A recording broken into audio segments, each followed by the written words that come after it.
Hello friends, welcome back to our channel. రీసెంట్గా తిరుపతిలో గోవిందరాజస్వామి వారి తెప్పోత్సవాలు అయితే జరిగింది. తెప్పోత్సవాలు కపిల్ తీర్థంలో జరుగుతుంది. గోవిందరాజస్వామి టెంపుల్ అంటే కోనేరు ఉన్న టెంపుల్స్లో తెప్పోత్సవాలు అనేది కండక్ట్ చేస్తారు. అది ఇయర్లీ వన్స్ ఉంటుంది.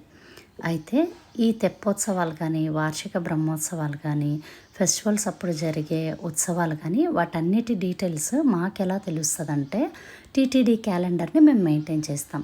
టీటీడీ క్యాలెండర్ మనం పర్చేస్ చేయాలంటే ఏడీ బిల్డింగ్కి ఆపోజిట్గా అక్కడ టీటీడీవి కావాల్సినవన్నీ డైరీస్, క్యాలెండర్స్ ఇవన్నీ కూడా సేల్ చేస్తూ ఉంటారు. అక్కడ మనం పర్చేస్ చేసుకోవచ్చు. అందులో మనకి డీటెయిల్డ్గా ఏ టెంపుల్స్లో ఎప్పుడెప్పుడు ఫెస్టివల్స్ కానీ, ఉత్సవాలు కానీ, తెప్పోత్సవాలు కానీ ఎలా జరుగుతాయి, స్టార్టింగ్ ఎప్పుడు, ఎండింగ్ ఎప్పుడు, పౌర్ణమి, గరుడ సేవ అన్ని డీటెయిల్స్ అందులో ఉంటాయి. ఈసారి మీరు తిరుపతికి వచ్చేటప్పుడు ఏదైనా ఉత్సవాలు ఉన్నప్పుడు ప్లాన్ చేసుకుని రండి. చాలా బాగా మెస్మరైజ్ అవ్వచ్చు. కొండపైనే కాదు, కొండ కింద కూడా స్వామివారిని దర్శనం చేసుకోవచ్చు. Thank you for watching. Next వీడియోతో మళ్ళీ కలుద్దాం. Please to subscribe.